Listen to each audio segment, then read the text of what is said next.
जिस बिल्डिंग के ऊपर गिरी है वो डॉक्टर्स का हॉस्टल है। इंसिडेंट बनने के विदिन 2-3 मिनट्स में पुलिस, बाकी सभी बॉडियाँ, सिविल एडमिनिस्ट्रेशन, कॉर्पोरेशन वगैरह सभी लोग आ गए थे।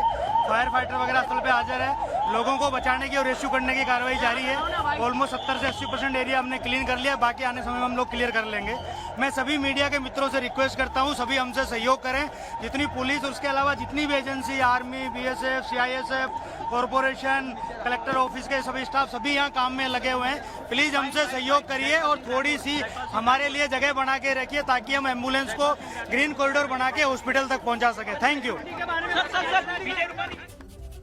तो आप सुन रहे थे, वहां पर पुलिस अधिकारियों की तरफ से ये जानकारी दी जा रही है। किस तरीके से, सुन लेते हैं जरा और प्रत्यक्षदर्शी। अच्छा, मैं बता देती हूँ आपको तब तक। पुलिस की तरफ से यही बताया जा रहा है कि वो जिस हिस्से पर गिरा है विमान का हिस्सा, जिस इमारत पर गिरा है विमान का हिस्सा, वो दरअसल डॉक्टर्स का हॉस्टल है, जिसके बारे में अभी कुछ देर पहले हमारे सहयोगी रौनक पटेल भी जानकारी दे रहे थे कि वो डॉक्टर्स की मेस है। डॉक्टर्स जो है वो नीचे खाना खा रहे थे जिस वक्त ये विमान का अगला हिस्सा आकर उसी इमारत पर गिरता है जहां पर डॉक्टर्स का हॉस्टल, डॉक्टर्स की मेस, और इसी वजह से जो हताहत हुए हैं उनका आंकड़ा और बढ़ रहा है। इस बीच देखिए कैसे वो राहत कार्य जब आगे बढ़ रहा था तो जो घायल हैं उनको लेकर जाने में जुटे हुए वहां पर जो बचाव कर्मी हैं वो जुटे हुए नजर आ रहे हैं। और आग पर काबू पाना ये सबसे बड़ी चुनौती थी, क्योंकि जो विमान है वो तो पूरी तरीके से आग के गोले में तब्दील हो गया था।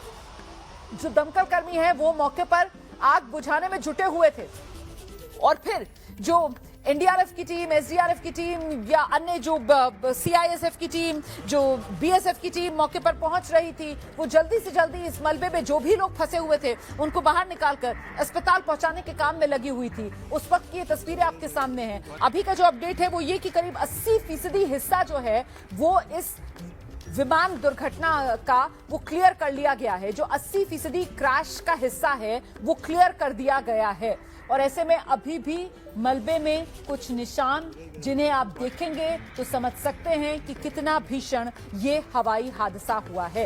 हेल्पलाइन नंबर्स जो जारी कर दिए गए हैं, एयर इंडिया की तरफ से भी हेल्पलाइन नंबर्स जारी किए गए हैं। अहमदाबाद एयरपोर्ट फिलहाल बंद कर दिया गया है, किसी भी तरीके की उड़ान बंद, ना कोई विमान लैंड हो रहा है, ना ही कोई विमान टेक ऑफ कर रहा है। और ये पूरा रास्ता यहां पर सिर्फ और सिर्फ एम्बुलेंसेज जो हैं वो आती जाती नजर आ रही हैं, और साथ ही जो दमकल की गाड़ियां हैं वो कतारबद्ध तरीके से यहां पर खड़ी हुई नजर आ रही हैं। अभी तक एक के बाद एक 80 के करीब जो लोग हैं उनको इन्हीं एम्बुलेंसेज के जरिए यहां सिविल अस्पताल में लाया गया है। ये सिविल अस्पताल जो है ये भी अहमदाबाद के एयरपोर्ट के बहुत नजदीक है, और इसी सिविल अस्पताल का जो पूरा परिसर वाला इलाका है वो परिसर का इलाका तो एयरपोर्ट की और नजदीक पहुंच जाता है। और उसी परिसर में जो डॉक्टर्स का हॉस्टल था, वहीं डॉक्टर्स का हॉस्टल भी इस विमान हादसे की चपेट में आया है। विमान का जो ऊपरी हिस्सा था वो डॉक्टर्स के हॉस्टल की छत पर अटका हुआ नजर आ रहा है।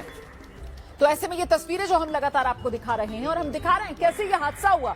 देखिए दोपहर का वक्त था, करीब 1:30 बजे के आसपास, जब एयर इंडिया का ये विमान फ्लाइट नंबर AI-171 जिसने अहमदाबाद से लंदन गैटविक के लिए उड़ान भरी, लेकिन जैसे ही उड़ान भरी फौरन ही विमान दुर्घटनाग्रस्त हो गया। जो कुछ प्रत्यक्षदर्शी वो बता रहे हैं कि महज 3 मिनट के भीतर मतलब विमान ने बस उड़ान भरी थी अहमदाबाद से और फौरन वहीं एयरपोर्ट भी पार नहीं कर पाया था। वहीं एयरपोर्ट की जो चार दीवारी थी उसी के बिल्कुल नजदीक जाकर ये विमान